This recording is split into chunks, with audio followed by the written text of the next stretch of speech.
Assalomu alaykum. Men Nukus rayoni номері 1 мектеп шекемгі білімлендіру шақапшасы тәрбияланушысы Ақлығым Қайраттинов Нұраттиннің апасы Қайназарова Зәурехан болман.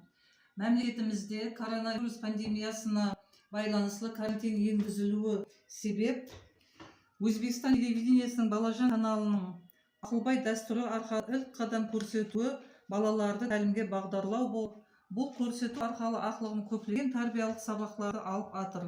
Соның менен бірге номері 1 мектепке шекемгі білімлендіру шақапшасы тәрбиешілері тарапынан балалар телеграм каналы ашылған болып, осы телеграм канал арқылы балаларымызға хаптелік сабақтық тапсырма белгіленіп беріліп, тапсырманы орындау барысын тәрбиешілер әр күні қадағалап, бақылап, тапсырма орындаған балаларды өз уақытында қошаметлеп марапатлап тұрыпты. Сондай-ақ балаларды аралық онлайн сабақтарына белсенді қатынастырып атырған ата-аналарға да алғыснамалар жіберіп, рухи көтеріліп беріп атыр.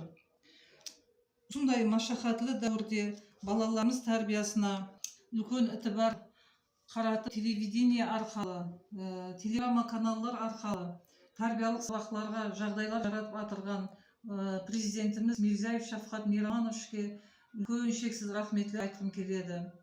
Соның менен бірге Өзбекстан Республикасы һәм Пақистан Республикасы мектепке шекемгі білімлендіру министрлігіне, Nukus районы мектепке шекемгі білімлендіру бөліміне алғыстарым шексіз.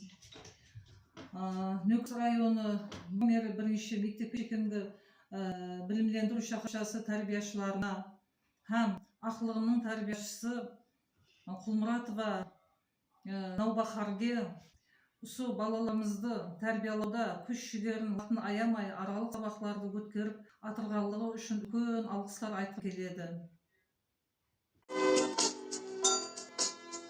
Президентimiz Şavkat Mirziyoyevga rahmet, Ақылбай күзетуіне рахмет, тәрбиеші апаларымызға рахмет. Себебі біздерге аралық оқуды көп нәрселер үйретіп жатыр. Рахмет.